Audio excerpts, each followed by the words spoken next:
ಅಂತ ನೆವಿ ರೋಷನ್ ನನ್ನ ಮಗನ ಉಂಟ. ಗುರುಗಳೇ ಎಲ್ರಿಗೂ ನಮಸ್ಕಾರ. ಇವಾಗ ಎಲ್ಲಿದ್ದೀನಿ? ಮನೇಲಿ ಇದ್ದೀನಿ. ನೆನೆ ಬಂದ್ಬಿಟ್ಟು ಕೆಲಸ ಮುಗಿಸ್ಕೊಂಡು ಮತ್ತೆ ಮನೆಗೆ ಬಂದೆ. ಶ್ವೇತಾ ಬಂದು ಜ್ವರ ಬಂದ್ಬಿಟ್ಟು ಅಡುಗೆನೂ ಮಾಡಿರಲಿಲ್ಲ. ನಾನು ಹೆಂಗೋ ಅಲ್ಲಿ ಊಟ ಮಾಡ್ಕೊಂಡು ಬಂದಿದ್ನಲ್ಲ, ಅದಕ್ಕೆ ನಾನು ಊಟ ಏನು ಬೇಡ ಅಂದ್ಬಿಟ್ಟು ನನಗೆ ಮಲ್ಕೊಂಬಿಟ್ಟೆ. ಇವಾಗ ಎದ್ದವಳೆ. ಇವಾಗ ಎದ್ದಿರೋದು ಬಂದ್ಬಿಟ್ಟು ಎಷ್ಟೋ ಗೊತ್ತಾವಳು 10 ಗಂಟೆಗೆ ಎದ್ದವಳೆ. ನೈಟೆಲ್ಲ ನಿದ್ದೆ ಇಲ್ಲ ಅಂದ್ಬಿಟ್ಟು ಮೊಬೈಲು ಟಿ ವಿ ಎಲ್ಲ ನೋಡ್ಕೊಂಡು ಕೂತ್ಕೊಂಡಿದ್ಲು. ಇವಾಗ 10 ಗಂಟೆಗೆ ಎದ್ದವಳೆ. 10 ಗಂಟೆಗೆ ಎದ್ಬಿಟ್ಟು ಇವಾಗ ಅಡುಗೆ ಮಾಡ್ತಾವಳೆ. ಟೊಮಾಟೊ ಗೊಜ್ಜು ಏನೋ ಮಾಡ್ತಾ ಇರಬೇಕು. ಟೊಮಾಟೊ ಗೊಜ್ಜು ಅನ್ನ ಏನೋ ಮಾಡ್ತಾ ಇರಬೇಕು. ಭಾನುವಾರ ಇವತ್ತು ನಾನ್ ವೆಜ್ ತಾಂಬರೋಣ ಅನ್ಕೊಂಡಿದ್ರಿ, ಆದರೆ ಕಾಸಿಲ್ಲ. ನಾನು ಹಾಸ್ಪಿಟ್ಲಿಗೆಲ್ಲ ಕರ್ಕೊಂಡು ಹೋಗ್ಬೇಕಾಯ್ತು. ಏನಾಗಿತ್ತು ಅಂದರೆ ಲಾಸ್ಟ್ ವಾರ ಮಾಡಿದ ಕೆಲಸದ ಬಂದ್ಬಿಟ್ಟು ಕರೆಕ್ಟಾಗಿ ಪೇಮೆಂಟ್ ಕೊಟ್ಟಿಲ್ಲ ಅವರು. ಸೆಂಟ್ರ್ ಬಿಟ್ಟು ಸ್ವಲ್ಪನೇ ಕೊಟ್ಟಿದ್ರು. ಅದಕ್ಕೆ ಕರೆಕ್ಟಾಗಿ ಕಾಸುಗಳು ಇಲ್ದಿದ್ದಕ್ಕೆ ನಾನು ಹಾಸ್ಪಿಟ್ಲಿಗೆ ಕರ್ಕೊಂಡು ಹೋಗೋದಾಯ್ತು. ಮನೆಗೆ ಬೇರೆ ಗ್ಯಾಸ್ ಬೇರೆ ಖಾಲಿ ಆಗ್ಬಿಟ್ಟೈತೆ. ಗ್ಯಾಸು ತರಬೇಕು. ಇವಾಗ ಅವ್ನು ಕಾಸು ಕೊಟ್ಟರೆ ಗ್ಯಾಸ್ ತಂದ್ಬಿಟ್ಟು ಹಂಗೆ ಏನೋ ನಾನ್ ವೆಜ್ ತಗೊಂಬಂದು ಮಾಡಬೇಕು. ಹಂಗೆ ಬಂದ್ಬಿಟ್ಟು ಗುಂಡನ್ ಏನಾಗೋಯ್ತು ಅಂದರೆ ಗುಂಡನ್ ಬಂದ್ಬಿಟ್ಟು ನಿನ್ನೆ ಗೇಟ್ ತೆಗ್ದಿದ್ಕ ಓಡೋಗ್ಬಿಟ್ಟು ತಿರ್ಗಾ ಕರೆದ್ರೂ ಬಂದಿಲ್ಲ. ಓಡೋಗ್ಬಿಟ್ಟ, ನಮ್ಮ ಕೈಗೆ ಸಿಗ್ದಿದ್ದಂಗೆ ಆಗೋಗ್ಬಿಟ್ಟ ಅವನು. ತಿರ್ಗಾ ಅವನ್ನ ಕರ್ಕೊಂಬಂದು ತಿರ್ಗಾ ಕಟ್ಟಾಕ್ಬಿಟ್ಟು ರಾತ್ರಿ ಎಲ್ಲ ಇಸ್ಕೊಂಡಿದ್ರಿ. ತಿರ್ಗಾ ಬೆಳಗ್ಗೆ ಬಿಟ್ಟಿದ್ದಷ್ಟೇ ಸಾಕು, ಗೇಟ್ ತೆಗ್ದಷ್ಟೇ ಮತ್ತೆ ಓಡೋದ. ತಿರ್ಗಾ ಬೆಳಗ್ಗೆ ಒಂದು 7 ಗಂಟೆಗೆ ಓಡೋಗಿ 10 ಗಂಟೆಗೆ ನೋಡಿದ್ರೆ ಅಲ್ಲಿ ನಮ್ಮ ಮನೆ ಹಿಂದೆ ಯಾವುದೋ ಒಂದು ಖಾಲಿ ಮನೆ ಕಟ್ತಾವ್ರೆ. ಆ ಮನೆ ಹತ್ರ ಹೋಗ್ಬಿಟ್ಟು ಎಲ್ಲೋ ನೆಳ್ಳಗೆ ಮಲ್ಕೊಂಡವನೆ. ಹೊಟ್ಟೆ ಸಿಕ್ಕ ಹೋಗಿ ಕರೆದ್ರೆ ಬಂದೇ ಇಲ್ಲ. ಮೆಲ್ಲಗೆ ಹೋಗಿ ತಿರ್ಗಾ ನಾನೇ ಹೋಗಿ ಎತ್ಕೊಂಬಂದೆ. ಇವಾಗ ತಿರ್ಗಾ ಕರ್ಕೊಂಬಂದಿದ್ದು ಮನೆಗೆ ಮಲ್ಕೊಂಡು ನೋಡ್ರಿ. ಫುಲ್ಲು ಗಲೀಜಾಗ್ಬಿಟ್ಟವನೆ. ಫುಲ್ಲು ಸ್ನಾನ ಮಾಡಿಸಿದ್ದೆ, ಫುಲ್ಲು ಗಲೀಜಾಗ್ಬಿಟ್ಟವನೆ. ನೆಕ್ಸ್ಟ್ ಟೈಮಿಂದ ಅವನೇನು ಆಚೆ ಓಡಬೇಕು ಅನ್ಕೊಂಡ್ರೆ ಬಿಟ್ಬಿಡ್ತೀರಿ. ಅವ್ನಿಗೆ ಇನ್ನೇನು ಮಾಡೋದು? ಮನೆ ಇಲ್ಲಿದ್ದು ಖುಷಿ ಇಲ್ಲ ಅಂದರೆ ಆಚೆಯಿಂದ ಓಡತಾನಂದರೆ ಇನ್ನು ಬಿಟ್ಬಿಡೋದ ನನಗೇನಿಲ್ಲ. ನೆಕ್ಸ್ಟ್ ಟೈಮ್ ಓಡೋದ್ರೆ ನಾವು ಕರ್ಕೊಂಬರಲ್ಲ. ಇವಾಗ 2 ಸಲ ಕರ್ಕೊಂಬಂದಿದ್ದೀನಿ. ಇವಾಗ 3ನೇ ಸಲ ನಾವು ಓಡೋದಂದರೆ ಅಷ್ಟೇ ಓಡೋದೆ ಅಷ್ಟೇ. ಇನ್ನು ಹಂಗೆ ಕರ್ಕೊಂಬರಲ್ಲ ತಿರ್ಗಾ ರಿಟರ್ನು. ಈ ಬಟ್ಟೆ ನೋಡ್ರಿ, ಈ ಬಟ್ಟೆ ನೆನ್ನೆ ಒಗ್ದಿರೋದಲ್ಲ ಇದು. ಈ ಮೊನ್ನೆ ಒಗ್ದಿರೋ ಬಟ್ಟೆ ಇದು. ವಾಷಿಂಗ್ ಮಿಷಿನಲ್ಲಿ ಹಂಗೆ ಇತ್ತು. ಇವತ್ತು ಒಣಗಾಕ್ತಾವಳೆ. ಎಂಥ ಸಂಸಾರಿ ಇರ್ಬೇಕು ಹೇಳು. ಅದೇ ಮೊನ್ನೆ ಒಗ್ದಿರೋ ಬಟ್ಟೆನ ಒಂದು ವಾಷಿಂಗ್ ಮಿಷಿನ್ ಫುಲ್ ಇತ್ತು. ಅರ್ಧ ಎತ್ತು ಒಣಗಾಕ್ಬಿಟ್ಟು ಮಿಕ್ಕಿದ ಹಂಗೆ ಬಿಟ್ಬಿಟ್ಟು ಇವತ್ತು ಮತ್ತೆ ತಿರ್ಗಾ ಎತ್ತು ಒಣಗಾಕ್ತಾವಳೆ ನೋಡ್ರಿ. ಅದು ಸಲಿ ಬಡ್ಕೊಂಡ್ರು ನಿಂಗೆ ಕಲಿಯಲ್ಲ ನಿಮ್ಮ ಪಾಠ. ಏನು ಮಾಡ್ಬೇಕು ಇವಾಗ? ನಾನು ಕಲಿಯಲ್ಲ. ಅದೇ ಹೇಳ್ತಾ ಇರೋದು, ನೀನು ಕಲಿಯಲ್ಲ ಅಂತಾನೆ ನಾನು ಹೇಳ್ತಾ ಇರೋದು. ಎಂತ ಕಲಿಬೇಕು? ಅದೇ ಏನು ಕಲಿತು ಹೇಳು. ಯಾಕ 7 ಗಂಟೆಗೆ ಎದ್ದೇಳ್ತಾ ಇರಲಿಲ್ವಾ? ಯಾವಾಗ 7 ಗಂಟೆಗೆ ಎದ್ದು ಅಡುಗೆ ಮಾಡಿದ್ದು ಹೇಳು, ಒಂದ್ಸಲಿ ಹೇಳು. ಅಡುಗೆ ಮಾಡಿಲ್ಲ ಅಂದ್ರೆ ಏನು ತಿಂದು ದಬ್ಬಾಕು ಅಂತಾರ ಕೇಳ್ತೀಯ? ತಿಂತೀನೋ ಬಿಡ್ತೀನ ಅವೆಲ್ಲ ಬೇಡ. ನಿಂಕ ಕರೆಕ್ಟಾಗಿ ಚೆನ್ನಾಗಿ ಮಾಡಿದ್ರೆ ಎಲ್ಲರೂ ತಿಂತಾರೆ. ನಿಂತರ ಬಿಟ್ಟು ರಾತ್ರಿ ಸಾರು ಐತೆ. ನಾನು ಚೆನ್ನಾಗಿ ಮಾಡಲ್ಲ. ಅದೇ ರಾತ್ರಿ ಸಾರು ಮೊನ್ನೆ ಸಾರು ಐತೆ, ಅದಕ್ಕೆ ಅನ್ನ ಮಾಡ್ತೀನಿ, ಹೋಗಿ ತಿಂದ್ಬಿಟ್ಟು ಹೋಗು ಅಂತ ಹೇಳಲ್ಲ. ಇಲ್ಲ, ಇದ್ರೂ ವೆರೈಟಿ ಮಾಡ್ತಿರೋದು. ನಿಂಕ ಅದೇ 2 ದಿನ ಸಾರಿಕೋದು, ಅದನ್ನು ತಿನ್ನೋದು, ಅದಕ್ಕೆ ಅನ್ನ ಮಾಡಿಕ್ಬಿಟ್ಟು ಹೋಗೋದು ತಿನ್ನೋದು ಅಂತ ಹೇಳೋದು. ಇನ್ಮೇಲೆ ಅದೇ ತಾನೇ ಮಾಡಿದ್ದು ಇಷ್ಟು ದಿನ ನೀನು. ಅದನ್ನೇ ನಾನು ಹೇಳ್ತಾ ಇರೋದು. ನೀನು ಏನು ಮಾಡ್ತಾ ಇದೀಯ ಅದನ್ನೇ ನಾನು ಹೇಳ್ತಾ ಇರೋದು. ಅದನ್ನೇ ಹೇಳ್ತಾ ಇರೋದಮ್ಮ ನಾನು. ತರಕಾರಿ ತಗೊಂಡು ನಾನು ಗ್ಯಾಸ್ ಹಂಚ್ಕೊಂಡು ಹಂಗೆ ಗಾಡಿ ಇಳ್ಕೊಂಬರೋಣ. ಗುಂಡಂಗೆ ಬೋಂಡ ಹಾಕಿದ್ದೀನಿ. ಬೋಂಡ ಅಲ್ಲ, ಪಕೋಡ ಅಲ್ಲ ಅದು. ಪಕೋಡ ಅಲ್ಲಿಂದ ಮನೆ ಒಳಗಡೆ ಹಾಕಿದ್ರೆ ಅಲ್ಲಿಂದ ಸುಮ್ಮನೆ ಕಿತ್ಕಂತೀರಿ ಆಚೆ ಬಂದು ತಿಂತವನೆ.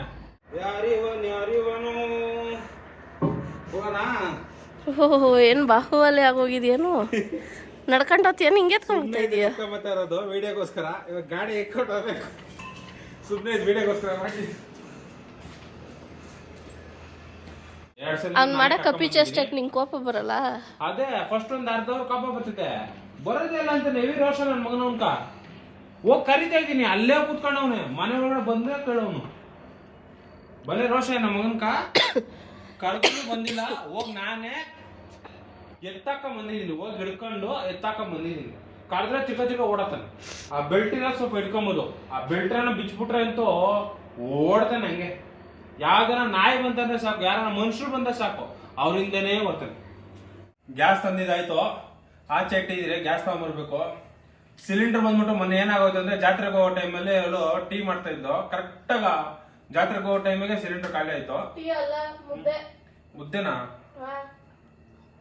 ಹೌದಾ? ಮತ್ತೆ ಮೊನ್ನೆ ಮುದ್ದೆ ಮಾಡ್ಕೊಂಡು ತಿಂದ್ರಲ್ಲ ಮತ್ತೆ ನಾವು. ಹೌದಾ? ಹಿಂದಿನ ಸರಿ ಖಾಲಿ ಆಗಿತ್ತು. ಮತ್ತೆ ನಮ್ಮ ಮನೆಗೆ ಎಮರ್ಜೆನ್ಸಿಗೆ ಏನಂದ್ರೆ ಎಲೆಕ್ಟ್ರಿಕ್ ಸ್ಟವ್ ಇಟ್ಕೊಂಡಿದ್ವಿ ನಾವು.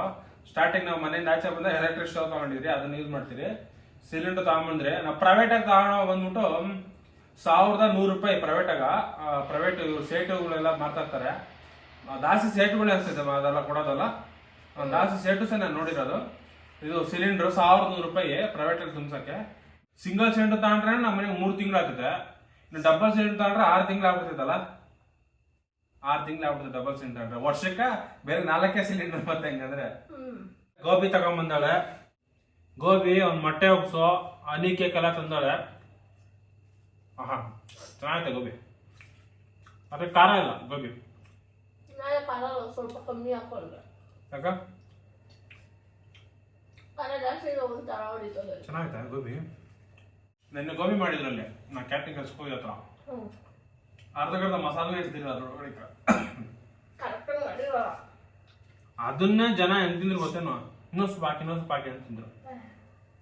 ಎಷ್ಟು ಗೋಬಿ ಪ್ಲೇಟು? 50 ರೂಪಾಯಿ. 10 ರೂಪಾಯಿಂದ 15 ರೂಪಾಯಿಂದೆಲ್ಲ ತಿಂದಿದ್ದೀವಿ ನಾವು. ಇವಾಗೆಲ್ಲ ರೇಟ್ ಜಾಸ್ತಿ ಆಗೋಲ್ಲ. ನಾನು ಯಲಹಂಕ ಕಾಲೇಜ್ಗೆ ಹೋಗ್ಬೇಕಾದ್ರೆ ಯಲಹಂಕದಲ್ಲಿ PUC ಇದೆ. ಎಷ್ಟು 15 ರೂಪಾಯಿ 20 ರೂಪಾಯಿ ಇರಬೇಕು. 25 ರೂಪಾಯಿ ಎಷ್ಟೋ ಗೊತ್ತಿಲ್ಲ. ಓಲ್ಡ್ ಟೌನಾಗ ಹಾಕೋರು ಗೋಬಿ ಮಂಚೂರಿ. ಯಲಹಂಕ ಓಲ್ಡ್ ಟೌನಾಗ ಫುಲ್ಲು ಕಾಲೇಜ್ ಹುಡುಗರೇ ತುಂಬಿರೋರು. ಸಕ್ಕತ್ತಾಗಿರೋದು ಅನ್ಕ. ನಾನು ಯಾವಾಗ ಹನಿ ಕೇಕ್ ತಗೊಂತೀನಿ ತಿನ್ನಕ, ಹನಿ ಕೇಕ್ ಏನಕ್ಕೆ ತಗೊಂತೀನಿ ಅಂದ್ರೆ ಹೇಳಕ್ ಸೀರೋ ನಾನು ನಮ್ಮ ಸಬ್ಸ್ಕ್ರೈಬರ್ಗೆ ಏನೋ ಹೇಳಕ್ ಗೊತ್ತಾ, ಇನ್ನೇ ಸುಮ್ಮನೆ ತಲೆ ತಿಂತೀಯ.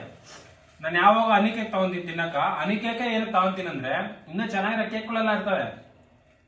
ಅಲ್ಲ ಹನಿ ಕೇಕ್ ಏನಕ್ಕೆ ತಗೊಂತೀನಿ ಅಂದ್ರೆ ಕಾಸುಗಳು ಇಲ್ದಾಗ ಅವಾಗ ನಾನು 5 ರೂಪಾಯಿಗೆ ಹನಿ ಕೇಕ್ ತಗೊಂಡು ತಿಂತಾ ಇದ್ದೆ. ಅದೇ ಅಭ್ಯಾಸ ಆಗ್ಬಿಟ್ಟೈತೆ ನನ್ಕ. ಬೇರೆ ಯಾವ ಕೇಕ್ ಹೋದ್ರೂ ಈ ಟೇಸ್ಟ್ ಹೋಗಲ್ಲ ಅಂತದೆ. ಅದು ಕಾಸು ಇಲ್ದಾಗ ತಿಂದಿರೋದು ಅದು ಅಭ್ಯಾಸ ಆಗ್ಬಿಟ್ಟೈತೆ. ಅದಕ್ಕೆ ಹನಿ ಕೇಕ್ ನಂಗೆ ಸಿಕ್ಕಾಬಿಟ್ಟೆ ಇಷ್ಟ. ನಿಂಗೆ? ನನಗೆಲ್ಲ ಇಷ್ಟ. ಇಂತೆಲ್ಲ ಇಷ್ಟ. ಇವ್ರು ತಿನ್ನ ಕೊಟ್ರೆ ಏನ್ ಬೇಕಾದ್ರೂ ತಿಂತಾಳೆ. ತಿನ್ನ ಐಟಮ್ ಕೊಟ್ರೆ ಸಾಕು.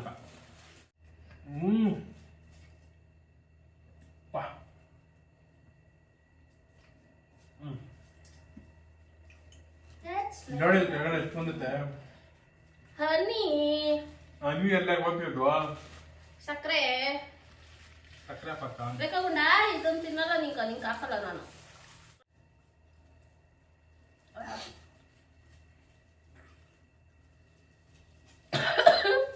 ಮೆಲ್ಲಗ್ ತಿನ್ನು, ಯಾರು ಕಿತ್ಕೊಂಡು ಹೋಗಲ್ಲ. ಫುಲ್ ಎಗ್ ಇದು ಮೊಟ್ಟೆ. ನೋಡು ಮತ್ತೆ ಎಗ್ ಪಫ್ ತಗೊಂಬಂದಿದ್ರಿ. 3 ಎಗ್ ಪಫ್ ತಗೊಂಬಂದಿದ್ರಿ. 2 ನಮ್ಕ 1 ಅವನ್ಕ. ಎಗ್ ಪಫ್ ಚೆನ್ನಾಗಿ ತಿಂತಾನೆ. ಹನಿ ಕೇಕ್ ಹಾಕಲ್ಲ ನಾವು. ಹನಿ ಕೇಕ್ ಹಾಕಿದ್ರೆ ಜಾಸ್ತಿ ಗಜ್ಜಿಗೆ ಬಂದ್ಬಿಡ್ತದೆ. ಸ್ವೀಟ್ ಜಾಸ್ತಿ ತಿಂದ್ರೆ ಅಂದ್ಬಿಟ್ಟು ಹನಿ ಕೇಕ್ ಹಾಕ್ತದ. ಮಿಕ್ಕಿದ ಗೋಬಿ ಹಾಕಿದಿರಿ ಮತ್ತೆ ಎಗ್ ಪಫ್ ಹಾಕಿದಿರಿ.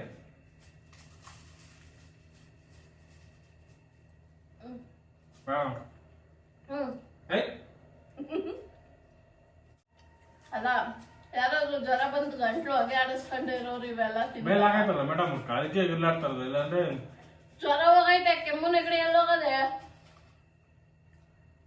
ಹೋಗಿಲ್ಲ. ಆದ್ರೆ ಬುಕ್ತಾ ಇದೆಯಲ್ಲ ಈ ಟೈಮ್ ಹೋಗಿ ನಾನು ಬುಕ್ ಜಾಸ್ತಿ ಫುಲ್ ಅಂತ ಹಾಕೋರೆ. ಅರೆ ಮಸಾಲೆ ಕಮ್ಮಿ ಐತೆ ಎಗ್ ಪಫ್.